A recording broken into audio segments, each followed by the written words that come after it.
Good morning, good afternoon, or good evening, wherever you are around the world. We just want to remind you you have greatness inside of you. Welcome back to another post-game Montreal Canadiens. Yes,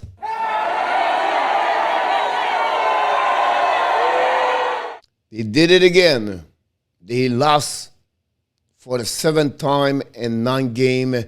Again, one the worst team in NHL with injuries, don't have no defense, and they lost by a score of 5-2 against the Los Angeles Kings. You can maybe give credit some for the Kings, but Montreal, OMG, wow. And when you think about this, I don't know what to thinking. What is the solution? I don't know. Fire Bergevin, fire Ducharme, call up Laval players.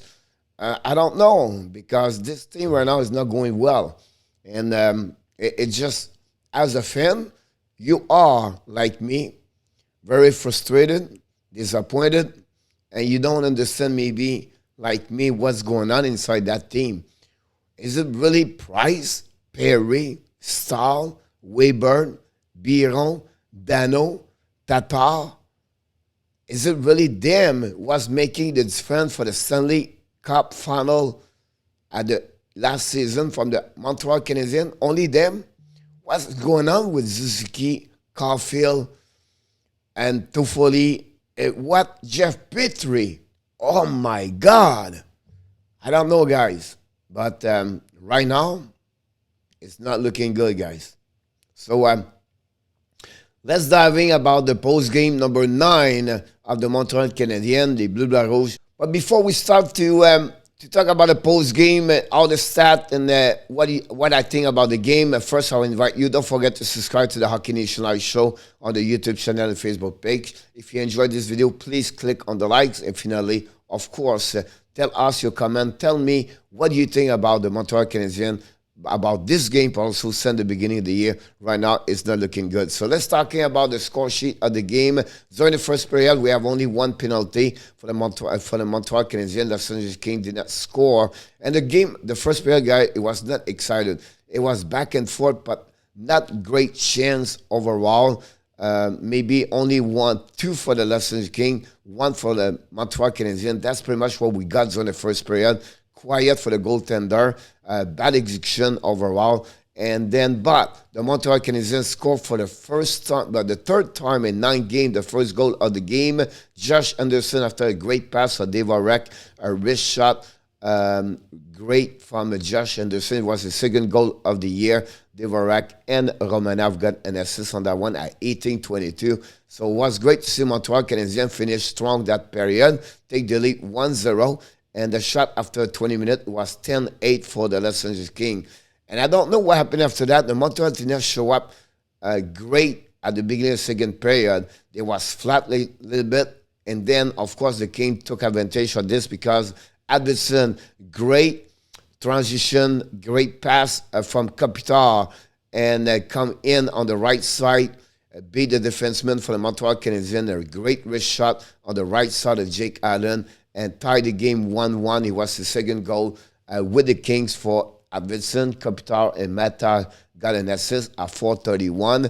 At that moment, you can see the shift, the momentum change at some point. Montreal did not take advantage of the power play they got, but that's not happening for the Los Angeles Kings because they got 2 power plays during that period, and one of them they scored. It was the rookie Kalyiev scored his first goal of the year with an assist of Clag and Kopitar. Again, his second point of the evening at 12:19. And that moment, the Kings took advantage of the way Montreal play on PK guy this year. Is I cannot understand. There was 1-34, I believe, on the playoff. They gave only 1 goal on power plays on the playoff, and now they cannot do anything. I don't get it. But that's another subject. We can talk a little bit later. So the Los Angeles Kings finished after a 40-minute lead by 2-1. The shot second period was 10 for Montreal, 15 for the Kings. So that give you an idea. A lot of shot Montreal Canadiens continue to give all the time. So at 2-1 after 40, you're still only losing by 1. So it's not the end of the world. And you should come back again with energy and intensity on that, and boom, at the beginning of the period, Christian Devarek got a penalty for tripping in the corner, and I feel like that moment everything fell apart because what? Of course, the Kings scored a goal right away. Kapuri, Ramus Kapuri scored probably second goal of the year. Iafallo got his first assist of the 3-point he got that evening. Roy got also his first assist of the night at 1:53. And this at 3-1, I feel like Montreal again, no confidence, and they give up. And you see that game at that moment fall apart because 4 minutes ago, after that goal of Kapuri, Iafallo scored his first of the 2 goals with a second point for Roy at 5:37, and it was 4-1, and this was over.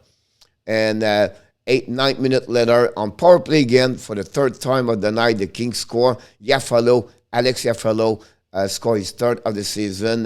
Dano, he got an assist on that one. Kapuri got also an assist. That was the end of the game. Honestly, 13-10, the shot for the King, and that's it. And that's pretty much what I can tell you about that one over there. And that's what happening about that one. The 3-star of the game are, this I don't get it, they give him to Davis Bijou Foot. You have no point, 3 takeaway. I don't know what Kopitar did not get that one over there. Ramus Kapuri got a second star of the game with 1 goal, 1 assist for 2 points. Of course, the first star of the evening, Alex Iafallo with 3 points, 2 goals, and 1 assist. He was maybe one of the best players for the Los Angeles Kings with Anze Kopitar. Here we go. The leader are, first of all, the shot was 38-28 advantage for Los Angeles Kings. Face-off, Montreal did not do well, 61 versus 39 for the Los Angeles Kings. Power play, Montreal 0-3 and 3-5 for the Kings. And that showed to you that's what you need to win is your special team. You want to win, more chance to win the game is by your special team. They hit 32 versus 16, Montreal Canadiens. The Black Sharks 16, Montreal 13 for the Kings. 10-minute penalty for Montreal, 6 only for the Kings. Finally, 3 turnover, giveaway puck, and 5 for the Kings. The best player for the Montreal Canadiens, Josh Anderson, 1 goal, 1 assist. Also, he shot the most on the net on the Petersen with 4. Chariot played 24-25 on TOI. Finally, Jake Allen has stopped on 33 of the 38 for the save percentage only of 8, 6, and 8. For the Kings, Iafallo with 3 points to go, 1 assist.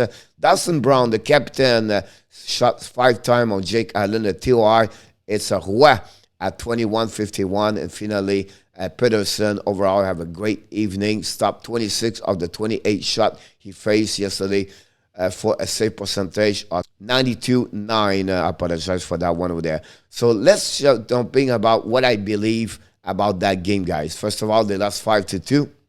The PK again struggle. They gave 3 goals on the 5 attempts. Since the beginning of the game, the season, guy, they gave 12 goals and 34. That's about 62% PK. They are the bottom in NHL. So that gives you an idea. Gave 38 shots, too many. Again, after they gave 45, you cannot win in NHL if you gave constantly over 35 shots per game. You go to pay the price, and more when coming for the home plate. They only win yesterday 38% of the face-off. That's not acceptable. Too many penalties for per game. Penalties, they have an average of 4 per game since the beginning of the year. So they passed, guy, 8-minute average per game on the penalty box. It's not acceptable.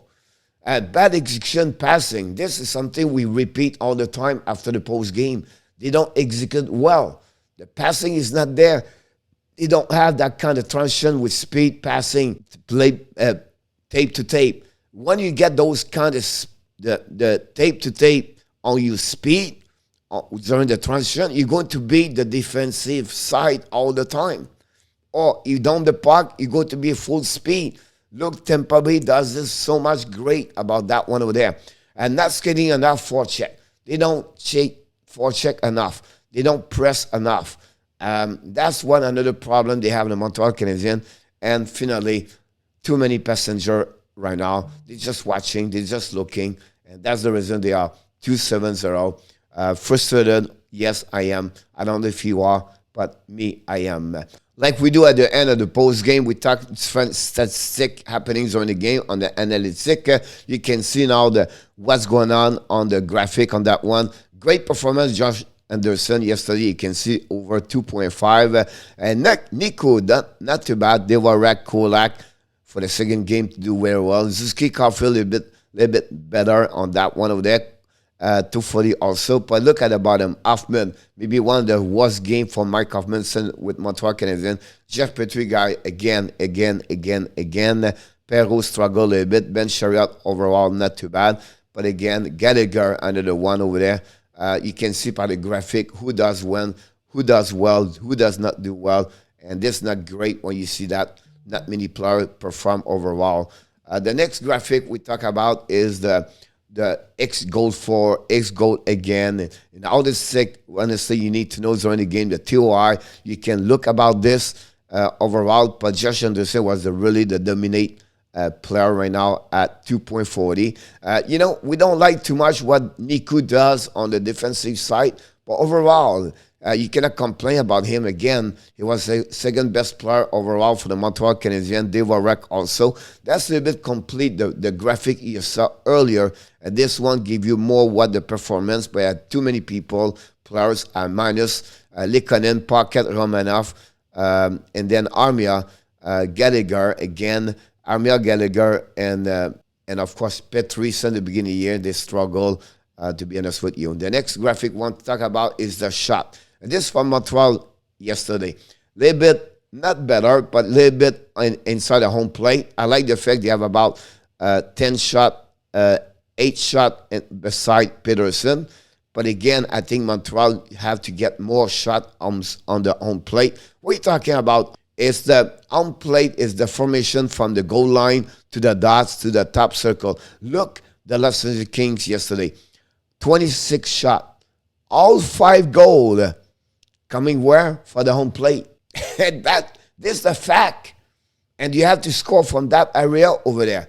So that gives you an idea how this works. But the reason why the Kings yesterday won, if you want to win, you have to come from the home plate. It is what it is.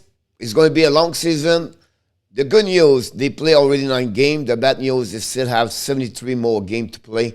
And guys, I wouldn't be surprised at the end we're going to finish as they finished number 28 in the standing, because right now nothing works with the Montreal Canadiens. And like I said at the beginning, I don't have no solution. I don't know. The best way I can see right now, they call up a couple of players from Laval just to bring energy and intensity. Maybe a Pesada. Ryan Poland can pick up there. I don't know. We expect Jake Haven the next couple of days. Joel Edmondson is going to return. But again, it's not good enough. They don't play as a team together. They have too many passengers, like I said. But before we leave, we remind you, don't forget to subscribe to the Hockey Nation Live Show. Click on the likes, and of course, tell us your comments about the game number 9 of the Montreal Canadiens. And finally, we want to remind you, of course, you have greatness inside of you. Have an amazing, great, blessing day, everybody. And I look forward to see you during the next video of the Hockey Nation Live Show. Bonne journée, mes amis. On se reparle plus tard pour une autre vidéo avec l'entraîneur, coach Frenchy.